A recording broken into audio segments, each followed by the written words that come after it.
Sylvester Stallone is Cobra, a badass cop who's chock full of bad one-liners, an itchy trigger finger, and stubble for days. He has the task of protecting a leggy blonde from a serial-killing death cult. Sounds batshit crazy? Well, it is the coke-fueled 80s after all. Strap yourself in for the most 80s slasher action movie that ever 80s in Cobra.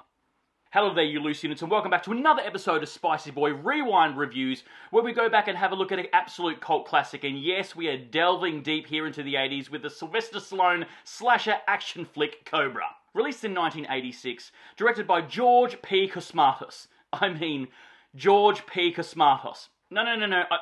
I mean George P. Cosmatos. Okay, it's no secret that Sylvester Stallone actually ghost-directed this film, and good old Georgie boy was sort of playing second AD on set, and they just slapped his name on it. We open the film on a gun-wielding man shooting up a supermarket because the panic buyers bought all the toilet paper, and he's pissed. Enter Detective Marion Cobra Cobaretti, also known as Cobra, because Sly was saving the name Hawk for a later film, and Detective Tiger may have seen a little bit too on the nose. It seems the 80s had a stiffy for Cobras. I mean, you've got this movie here, the G.I. Joe villains from the 80s in the cartoon and comic books, and of course Cobra Kai from the Karate Kid films. We know that Cobra is an absolute badass because he wears aviators, he chews on a matchstick, and has a 5 o'clock shadow, and of course eats pizza with scissors. Wait a minute, what? Now, with watching this film, you better be wearing a helmet, because this film is very heavy-handed with trying to make Cobra a badass. He even drives a hot rod around with the number plate Awesome 50. A little on the nose, don't you think? Now, he's called to this supermarket hostage situation because Detective Martin Riggs was way too busy. Now that we've been introduced to our badass protagonist here, time for the plot.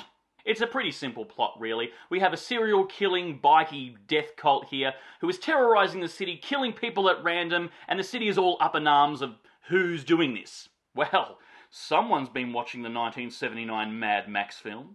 The gang of killers here is led by 80s and 90s favourite jawline Brian Thompson, playing a character of the name of Night Stalker. Originally they were going to call him Evil McKillalot, but A little on the nose, don't you think? however, during a late-night murder, a leggy blonde catches them in the act and speeds off because she was intimidated by Night Stalker's jawline. And now this leggy blonde has seen the Night Stalker, she can ID him. And of course, the leggy blonde character is played here by Dolph Lundgren with a sex change, Bridget Nielsen, who in this film is playing a photographic model. What a stretch. Then of course, the gang is on the hunt for Miss Nielsen, but luckily, Night Stalker's girlfriend, here is not Rizzo from Greece, is a cop and has the ability to find her whereabouts. What a twist! After a failed assassination attempt by Night Stalker in the hospital, good old Bridget Nielsen is put into the protection of Cobra himself. And then the action ensues.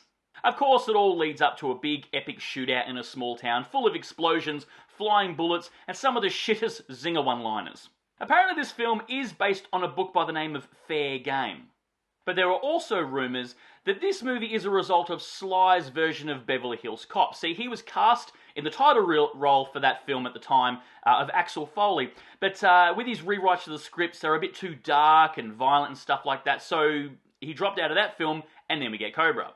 This is a pure vanity project. At times, it's pushing a little bit too hard with the edginess and the cool badassness. This is peak Sly 80s ego. Cheesy? Fuck yes. Cringe? You better bloody believe it. Fun? Kind of. This film is a collaboration between Warner Brothers and Canon, and it's the perfect encapsulation of 80s cheesy movie schlock. The movie runs at a breakneck pace here, just clocking in at under an hour and a half. But that's because the film was heavily edited, because apparently the original cut was way too violent and gory for the studio, and they didn't want an X-rated slapped on it. Also, behind the scenes of making this film sounds like pure 80s. You know, full of egos, shitty behaviour, and copious amounts of coke. This is also the time where Bridget Nielsen and Sly Stallone were actually rooting in real life. And I think it kind of shows on screen. This film is ticking all the 80s cliche boxes here, going down as probably the most canon film in Canon's catalogue, and you could argue it's the best looking one. This was meant to be the first of a franchise for Sly Stallone, because 2 wasn't bloody enough. But apparently this film bombed at the box office and it was scrapped and they never continued with a sequel. However, I mean, maybe we might get one down the track if, Sly Stallone needs a bit of an ego boost and wants to tickle our nostalgic balls. The genre of this film could be probably described as slasher action.